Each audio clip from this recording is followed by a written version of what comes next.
कुछ साल पहले एक स्टूडेंट ऑप्शनल में 300 प्लस मार्क्स लाता है, बट फिर भी मेंस में फेल हो जाता है। डिस्पाइट कि ऑप्शनल में 300 प्लस मार्क्स हैं, एसए में अराउंड 150 मार्क्स हैं, बट जीएस में 350 भी मार्क्स नहीं है। उसके अगले अटेम्प्ट में भी यही कहानी रिपीट होती है, फिर से मेंस फेल।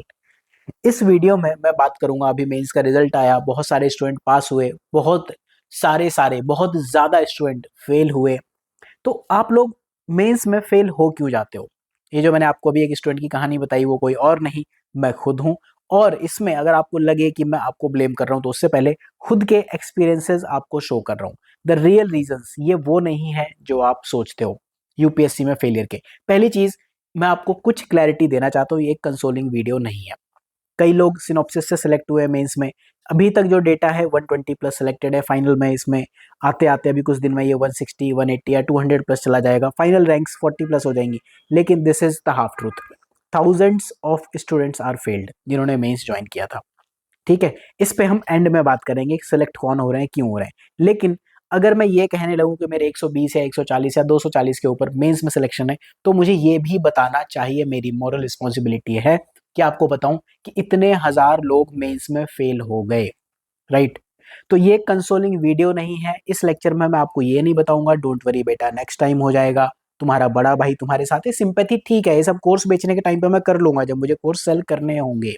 राइट? ये वीडियो आपको दर्द देगा, डायरेक्टली रियलिटी के क्या कहना चाहिए, घूंसे आपको देगा। लेकिन अगर आप सीरियस हो तो शायद ये रियलिटी चेक नेक्स्ट अटेम्प्ट में आपको या तो सिलेक्ट ही करा देगा, या फिर आपको रेस से बाहर कर देगा। आप खुद क्विट कर सकते हो। जो ये मैंने आपको वीडियो बताया है ना, ये फेलियर स्टॉक, इसमें मैंने ये बताया आपको, स्पेसिफिक 7-8 मिनट बात की है कि क्यों मैंने 3 अटेम्प्ट के बाद यूपीएससी क्विट कर दिया। जिंदगी थोड़ी देनी है यार इस एग्जाम में। 27,000 व्यूज है, इसमें 27 मिलियन व्यूज होने चाहिए, बट ठीक है, मार्केट ऐसे ही फंक्शन करता है।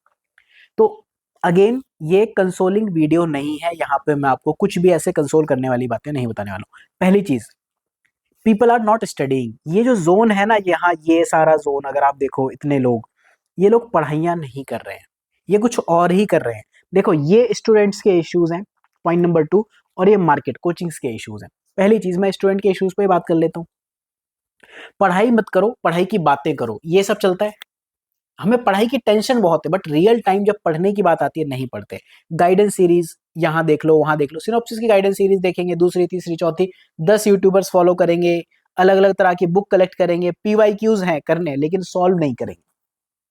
राइट? सब कहते हुए मिलेंगे मैं इस बार तो सीरियस हूं, बस इस अटेम्प्ट में निकालना ही है, मैं प्रिपरेशन मोड में हूं। अगर उनसे रियलिटी पूछ लो, हो सकता है जो वर्किंग लोग हो ना, वो 3 to 4 आवर्स का एवरेज फिर भी निकाल लेते हो। जो फुल टाइम स्टूडेंट है, उनसे पूछो क्या 3 to 4 या 5 आवर्स का आप एवरेज निकाल पा रहे हो? रात को गिल्ट होता है, सुबह को रिग्रेट में हम चले जाते हैं। दिन भर कहीं इंस्टा, कहीं टेलीग्राम, या फिर कुछ और, चाय पी रहे हैं, कुछ अलग अपने ज्ञान दे रहे हैं। जो रियल टॉपर्स है ना, वो ये स्मार्ट स्टडी इस सब में बिलीव नहीं करते। होगी स्मार्ट स्टडी अपनी जगह, वर्क करते, लेकिन 8 से 10 घंटे का पढ़ाई का एवरेज लेकर आते हैं। हार्ड वर्क का कोई रिप्लेसमेंट नहीं है, उसको आप स्मार्टली कर जाओ तो डेफिनेटली आपके काम आएगा। तो पहली चीज ये है, पढ़ाई करो, पढ़ाई की बातें मत करो। बहुत क्लियर चीज है, पढ़ाई की बातें करने के लिए हम लोग हैं, हमें कोर्सेज सेल करने हैं, गाइडेंस सीरीज सिनॉप्सिस पे अवेलेबल है, आप देखो। इसका प्रूफ क्या है, मैं आपको कुछ चीजें बताऊं। जैसे मैंने अभी बताया, जिस वीडियो पे 27 मिलियन व्यूज होने चाहिए, उस पर सिर्फ 27,000 व्यूज हैं। बातें करने के लिए गाइडेंस सीरीज है। अब इसमें मैं आपको कुछ डेटा बताता हूँ। यहाँ आप देखो 25 के मेंस के वीडियो एनालिसिस, जीएस 1 2 3 4 में कितने रिपीटेशन है। इसी प्लेलिस्ट में आप नीचे जाओगे, पुराने ईयर्स के भी वीडियोस दिख जाएंगे कि किस तरह से क्वेश्चंस रिपीट हो रहे हैं। तो अगर आप पीवाईक्यूज भी कर जाओ ना, तो रेस में आ जाओगे।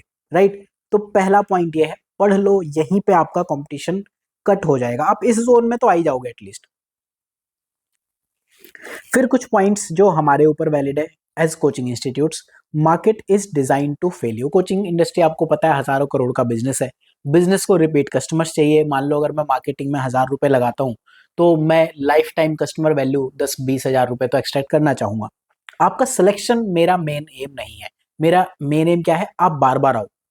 राइट? हर जगह कंफ्यूजन है, नॉइज है, new strategy, new test series, new toppers notes, new hand written notes, हजारों पेज के पीडीएफ। सबका एक ही काम है, आपको डिस्ट्रैक्ट करना। जितने ज्यादा आप कंफ्यूज होगे उतने ज्यादा खरीदोगे, जितना ज्यादा खरीदोगे उतना कम पढ़ोगे, उतना अगेन एंड अगेन आप कोचिंग्स ज्वाइन करोगे। हमारी नहीं तो किसी और की, किसी और की नहीं तो किसी और की। मार्केट में बहुत सारे चूरन मिलते हैं, template of answer writing introduction से हो जाएगा, कंक्लूजन से हो जाएगा, मेंटरशिप बैच ले लो, लाइव क्लासेस ले लो, लाइव आंसर राइटिंग ले लो, ये सब चीज हम कर चुके हैं। लोगों ने एक कोचिंग में किसी कोर्स निकाल दिया, 10 कोचिंग से उसको कॉपी कर लेंगे विदाउट एनी बुद्धि अप्लाइड। टाइमलाइन कैसे फॉलो होती है? प्री हो गया मान लो, प्री के बाद आप मेंस की तैयारी कर लो, मेंस रेडी के बाद प्रीलिम्स रेडी हो जाओ, उसके बाद अब 26 के लिए बहुत लेट हो गया तो should I leave this prelims, हमें ये प्रीलिम्स देना चाहिए कि छोड़ देना चाहिए। फिर उसी बीच में 2026, 27, 28, 29, 2030 तक के फाउंडेशन बैचेस लॉन्च हो चुके हैं। फिर उसके बाद प्लान बी आप कैसे कर लो, ये सब चीजें आपको देखने को मिलेंगी, राइट। रियल इश्यूज पे कोई बात नहीं करेगा, लोग आपको बात करते हुए दिखेंगे कि optional is important, GS4 is important, SA is important. मेरा आपसे एक सवाल है, एसए में आप प्रिपरेशन कर क्या लोगे, वो भी विद प्रीलिम्स? GS4 की तैयारियां अब तक आप में से बहुत लोग करके बैठे होंगे। एक चीज खुद से पूछना, can you tell me the difference between honesty and probity in one line? खुद को बता सकते हो, अपने नोट्स में देख के बता सकते हो, ये मत बताना probity is the highest level of honesty. क्या आप ऑनेस्टी, प्रोबिटी और इंटीग्रिटी में डिफरेंस बता सकते हो? अगर नहीं बता सकते इसका मतलब आपको GS4 में कुछ नहीं आता, और ये 90% लोगों की यही कहानी है।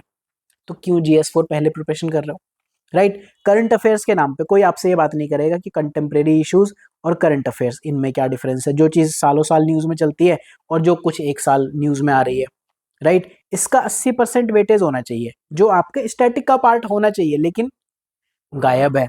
क्यों? अगर मैं ये बता दूंगा तो कोर्सेज सेल कैसे होंगे? सिनॉप्सिस का PT360 कम सेलिंग कोर्स है, क्यों? क्योंकि हम कहते हैं भाई इसमें 5 साल के करंट कंटेम्प्रेरी इश्यूज है। स्टूडेंट एज अ स्टूडेंट आप परेशान हो कि 5 साल के कर ले, दूसरा आपको बताने को रेडी नहीं है। एक और चूरन चलता है मार्केट में कि कंटेंट सेम हो गया तो मार्क्स नहीं मिलेंगे। यार जब क्वेश्चन सेम है तो आंसर भी सेम होगा। अगर क्वेश्चन पूछा है नेचर ऑफ भक्ति लिटरेचर, अगर क्वेश्चन पूछा है नेचर ऑफ भक्ति लिटरेचर और भक्ति मूवमेंट के ऊपर लिख आते हो और भक्ति लिटरेचर का नेचर नहीं बताते हो, तो आपको मार्क्स नहीं मिलेंगे। एंड बिलीव मी, अगर आप सोचने बैठोगे ना तो आप 1000 स्टूडेंट्स भी पॉइंट सोच लो, ऑलमोस्ट सिमिलर पॉइंट्स आपके पास आएंगे। तो सेम कंटेंट होने से आप फेल नहीं हो रहे। कंटेंट क्वालिटी, जो भी सीरियस एक्सपीरियंस है ना, सबके पास कंटेंट क्वालिटी होती है। तो ये मार्केट की चीजों से आपको बचना, ये हमारे लिए होते हैं, ये मैं आपको क्लियरली बता रहा हूँ। फिर एक चीज है कामचोरी। कामचोरी का क्या मतलब है? यार बहुत सारे स्टूडेंट्स के ना क्वेश्चन बड़े अजीब होते हैं, आपके भी रहे होंगे, मेरे भी थे। क्या इतने पेजेस से हो जाएगा? टोटल नंबर ऑफ पेजेस कितने हैं? 10 साल के PYQ कर लें या फिर 45 साल के? मेरा क्वेश्चन है 10 साल के तो करो, आपको अपने आप समझ आ जाएगा 45 ईयर्स के कितने हैं। 10 साल में अगर 600 यूनिक क्वेश्चन है तो बिलीव मी 45 साल में उसी ऑप्शनल में 800 या 900 यूनिक क्वेश्चन हैं। GS में अगर 10 साल में अदर देन ट्रेंड या इवोल्यूशन ऑफ क्वेश्चंस की बात अलग है, 10 साल में अगर एक 1000 थीम्स हैं तो 45 ईयर्स में 1200 या 1500 से ज्यादा थीम्स नहीं है। तो क्योंकि रिपीटेशन रेट बहुत हाई है, राइट। आप किस चक्कर में पड़े हो? हैंड रिटन नोट्स मिल जाए, क्रैश कोर्सेज मिल जाए। सिनॉप्सिस आईज पे ना एक क्रैश कोर्स है, 20 50 50 सीरीज, प्रीलिम्स के लिए, मेंस के लिए मेंस एंड 300 टॉपिक्स। ये मोस्ट सेलिंग कोर्सेज है, मतलब लिटरली, मतलब ये कोर्सेज मोस्ट सेलिंग कोर्सेज है। आप समझो, आप टेस्ट सीरीज ज्वाइन करते हो, सिनॉप्सिस पे लोग टेस्ट सीरीज ज्वाइन करते हैं। अभी बॉटनी के लिए एक स्टूडेंट ने टेस्ट सीरीज ज्वाइन की, 2 टेस्ट लिखे। जूलॉजी के लिए एक ने टेस्ट सीरीज ज्वाइन की, 1 टेस्ट लिखा है। एंड अगर ये पूरे टेस्ट लिख गए कंप्लीट, PSIR के लिए आप मान के चलो 100 स्टूडेंट्स ने टेस्ट सीरीज ज्वाइन की होंगी और अभी तक 3rd टेस्ट चल रहा है, लोगों ने मिलके भी अभी 30 टेस्ट नहीं लिखे। तो टेस्ट सीरीज ज्वाइन करके अटेम्प्ट तो करो, बुक्स खरीद के पढ़ तो लो। बुक खरीदने का मतलब, मान लो मैंने लक्ष्मीकांत खरीद के रख ली, इसका मतलब ये नहीं होता कि ये तो मेरी बुक हो गई अब और लाओ। टारगेट बनाते हैं हम, फॉलो नहीं करते यार, फॉलो कर लो बस। ये खुद के अंदर का दर्द बोल रहा है। कामचोरी UPSC में सबसे बड़ा एक कीड़ा है, राइट। और सबसे बड़ी बात क्या है, इसे हम अपनी पर्सनैलिटी, अपनी आइडेंटिटी समझ के एक्सेप्ट कर चुके हैं। टॉपर्स ये सब नहीं करते यार, वो फिनिश कर लेते हैं जो स्टार्ट करते हैं। कई बार आपको ऐसा लगता है कि यार ये बंदा सेलेक्ट हो रहा है UPSC में, हाँ जी वो सेलेक्ट हो रहे हैं। क्यों? क्योंकि आपसे कहीं ज्यादा मैनेज्ड स्टूडेंट है वो, अपने आप को मैनेज करते हैं, अपने इमोशंस मैनेज करते हैं। फिर उसके अलावा टाइम वेस्ट, कामचोरी एक अलग चीज है। हम काम करना ही नहीं चाहते। टाइम वेस्ट वो है जो हम काम तो कर रहे हैं लेकिन फालतू चीजों में काम कर रहे हैं, नोट्स बना रहे हैं बैठ के, लक्ष्मीकांत के नोट्स बनाए जा रहे हैं, ऑप्शनल करंट अफेयर्स के नोट्स बनाए जा रहे हैं, वर्ल्ड हिस्ट्री प्रीलिम से पहले पढ़ी जा रही है। यार 2 दिन का पूरा वर्ल्ड हिस्ट्री का मटेरियल है, सेल्फ स्टडी से पढ़ लोगे, 2 से ज्यादा दिन नहीं लगेंगे अगर आपका प्री निकल गया तो। लाइव क्लासेस चाहिए लोगों को, क्यों भाई? वहां पे कमेंट में लोग अपनी स्त्रीलिंग पुल्लिंग कर रहे हैं, क्यों? New lecture versus old lecture की एक डिबेट चलती है कि भाई आपने ओल्ड लेक्चर दे दिए, किस चीज में? हिस्ट्री में। हिस्ट्री में अगर आपको 2025 बैच में मैंने 2023 के लेक्चर्स दे दिए तो क्या हिस्ट्री चेंज हो जाएगी? मैं अगर आपको इसमें 2000 बैच के भी लेक्चर दे दूं ना तो भी हिस्ट्री वही रहने वाली है। हजारों साल में जो चीज चेंज नहीं हुई अब कैसे चेंज हो जाएगी? थोड़े बहुत मॉडिफिकेशन हो सकते हैं, 5 से 10% मॉडिफिकेशन हो सकते हैं, लेकिन इसके लिए आप पूरी सीरीज देख जाते हो। Old history versus new history, old geography versus new geography. मतलब मजाक लगा रखे मुझे कोर्सेज सेल करने में, बिल्कुल बताता हूँ कि बिल्कुल अभी तुरंत के तुरंत लेक्चर रिकॉर्ड होके अपलोड हो रहे हैं, राइट।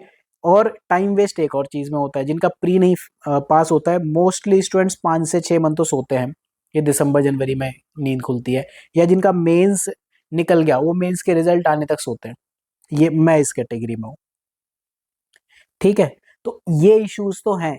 टाइम वेस्ट स्क्रोलिंग से नहीं होता, टाइम वेस्ट डिसाइडिंग में होता है, कौन सी बुक, कौन सी स्ट्रेटजी, कौन सा टॉपर, कौन सा यूट्यूबर, क्या क्या, कौन सा ऑप्शनल, कौन सा पेन, कौन सी नोटबुक। मोटिवेशन वीडियो पे इतने व्यूज आते हैं, क्यों आते हैं यार? मतलब चुपचाप से पढ़ लो, तुम्हारे ऊपर तुम्हारी पूरी फैमिली इन्वेस्ट करके बैठी है, तुम्हारा बहुत कुछ स्टेक पर है, तुम्हें लगता है कि अगर ये एग्जाम नहीं निकला तो जिंदगी में कुछ नहीं होगा, और ये प्रॉब्लम्स की वजह से हम फेल हो रहे हैं। सेलेक्ट कौन लोग हो रहे हैं? सेलेक्ट वो लोग हो रहे हैं, पहली चीज जो लोग हार्ड वर्किंग है, पहली चीज तो ये है। स्मार्ट वर्किंग ये सब ठीक है, बात की बात है। सिनॉप्सिस में मैंने अभी आपको बताया मेरे पास 120 के आसपास लोग हैं जिन्होंने खुद कहा कि हम सेलेक्ट हुए, लेकिन इसमें से मेरे एफर्ट से 10% से भी कम लोग सिलेक्टेड होंगे। ये ऐसे लोग नहीं है जिन्होंने सिर्फ सिनॉप्सिस आईएएस ज्वाइन किया है, ये ऐसे लोग भी नहीं है जिन्होंने इसके पहले कोई और कोचिंग कभी ज्वाइन नहीं की या फिर उनका फर्स्ट अटेम्प्ट है। इनमें से कई लोग ऐसे जरूर हैं जिनको मैंने, हो सकता है कोई कोर्स उन्होंने ज्वाइन ना किया हो, just one call of 1 hour उन्होंने अपनी पूरी अप्रोच बदल दी। जस्ट वॉच्ड गाइडेंस सीरीज जो मैंने अभी आपको यूट्यूब पे दिखाए, download topic wise PYQs unsolved, AIR 33 Jaspinder Singh. I think 15 से 20 मिनट की मेरी मीटिंग थी, पीवाईक्यूज के टॉपिक डाउनलोड किए, उन्होंने अपनी अप्रोच चेंज कर ली। बस इतना ही होता है यार, इससे ज्यादा नहीं होता है। आप अगर अपनी अप्रोच ठीक रख रहे हो ना, 6 से 8 घंटे 10 घंटे रियल स्टडी कर रहे हो, डिस्ट्रैक्शंस को इग्नोर कर रहे हो, कंटेंट कलेक्ट नहीं कर रहे, कंटेंट कंप्लीट कर रहे हो, उसको एग्जाम में लिख के देख रहे हैं घर पे, आंसर राइटिंग की प्रैक्टिस करो, बट उससे ज्यादा ब्रेनस्टॉर्मिंग होनी चाहिए। कैसे? मुझे मान लो कोई क्वेश्चन पूछे, अभी चलो इसी क्वेश्चन की बात कर ली, नेचर ऑफ भक्ति लिटरेचर, तो instead of doing answer writing इतनी इतनी इतनी, इतनी 7 मिनट में, नो, मैं 5 मिनट दूंगा, I will write the point कि भक्ति लिटरेचर जेंडर इंसेंसिटिव है, मतलब जेंडर इंक्लूसिव है, ठीक है। भक्ति लिटरेचर अलग अलग कास्ट के लोग उसमें लिखते हैं, भक्ति लिटरेचर रीजनल लैंग्वेज में लिखा गया है। इस तरह से मैं 4-5 पॉइंट अगर 5 मिनट में भी सोच लेता हूँ ना, एग्जाम में लिख दूंगा, ये मान के चलो। अगर आप हार्ड ट्रुथ को फेस ही नहीं करना चाहते, एक्सक्यूजेस देना चाहते हो, तो फिर सिलेक्शन कैसे होगा? यूपीएससी का रिजल्ट नॉलेज का नहीं है, डिसिप्लिन का स्कोर कार्ड है, आपको मान के चलना पड़ेगा। हो सकता है सब कुछ करने के बाद भी आप फेल हो जाओ। मेरी मार्कशीट में आप देखो, कुछ सब्जेक्ट में ऑल इंडिया, मान लो ये हाईएस्ट है या लोएस्ट है, तो कुछ सब्जेक्ट में all India one of the lowest marks है, कुछ subject all India one of the highest marks है, राइट। फिर भी फेल है, क्यों? क्योंकि मुझे ये पता है यहाँ हार्ड वर्क किया गया है, हार्ड वर्क नहीं किया गया। तो अगर आप ये मान के चलो कि कल मुझे एग्जाम दिला लो, या फिर आज से 1 महीने बाद अगर मैं आपको पूछूं कि ये ऑप्शनल का पेपर है आपका, सपोज आपका ऑप्शनल है सोशियोलॉजी, एंड आप ये कह दो कि मुझे कल एग्जाम दिला लो, आप मान के चलना आपसे ज्यादा चांसेस मेंस में सिलेक्शन के किसी के नहीं होंगे। अगर आपको दुख हुआ हो, बुरा लगा हो, तो I am not sorry, preparation quit करो, ये एग्जाम आपके लिए नहीं है। अगर आपको रियलाइजेशन है किसी चीज का, तो इम्प्लीमेंट करो। कोर्स खरीदने सिनॉप्सिस पे खरीदो यार, मतलब रिजल्ट आने के बाद सिनॉप्सिस पे पीवाईक्यू के कोर्स, गाइडेंस कोर्स, इन सब के सडनली रेवेन्यू बढ़ गया हमारा, तो बहुत अच्छी चीज है। इस तरह से नहीं करना होता। जब आप प्रिपरेशन के नेगेटिव पॉजिटिव जोन में हो ना, एक होता है कंस्ट्रक्टिव कंपटीशन, एक होता है डिस्ट्रक्टिव कंपटीशन। कंस्ट्रक्टिव कंपटीशन करो। मेंटरशिप बैच में 31 स्टूडेंट्स है, 26 सेलेक्ट हो गए मेंस में, ठीक है। इसका कोई गाना नहीं गा रहा हूं मैं आपको जस्ट बता रहा हूँ, ये कंस्ट्रक्टिव कंपटीशन है, सब एक दूसरे की हेल्प करते हैं। डिस्ट्रक्टिव कंपटीशन है, यार मेरे बगल वाला सेलेक्ट नहीं हो जाना चाहिए, ये सेलेक्ट नहीं हो जाना चाहिए, लोगों को गलत बुक बता दो, गलत लिंक बता दो, ये वाला करंट अफेयर्स पढ़ लो, ये सब डिस्ट्रक्टिव कंपटीशन है, खुद से भी नहीं करना है। और सबसे बड़ी चीज़ है यार, फोमो अपना एक लेवल पे आपको छोड़ना पड़ेगा, ले दे के यार एग्जाम ही है, बहुत ज़्यादा कुछ नहीं है। ठीक है, अगर आप कुछ चीज़ें फोकस कर लोगे, जो पूछा है वही लिखो, ये मान के चलो कि कंटेंट सेम ही रहेगा, अगर क्वेश्चन सेम है तो हार्ड वर्किंग वाले लोग ही सिलेक्ट होते हैं, डाउन टू अर्थ लोग जो आगे बढ़ने के लिए कटोरा लेके घूमते हैं, हर छोटी चीज को एक्सेप्ट करते हैं, हर गलती को एक्सेप्ट करके उस पर इम्प्लीमेंट करते हैं, स्मार्ट वर्क का चूरन खाते नहीं है, राइट, वो सेलेक्ट होते हैं, चांसेस हाई है। अगर आपको बेस्ट मेंटरशिप कोर्स चाहिए, मैं आपको आज भी बता देता हूँ, synopsis IAS guidance series follow करो, कॉपी कर लो। इनफैक्ट दो चीजें होंगी, या तो आप रैंक ले आओगे, या फिर आप अपनी कोचिंग बना लोगे, अपना यूट्यूब चैनल बना लोगे। आप यूट्यूब पर सर्च करो सिनॉप्सिस के गाइडेंस के टॉपिक, 4 से 5 यूट्यूब चैनल आपको बिल्कुल चलते हुए दिख जाएंगे। तो आई होप कि I am very clear in my message. मिलते हैं नेक्स्ट लेक्चर में। Thank you for watching.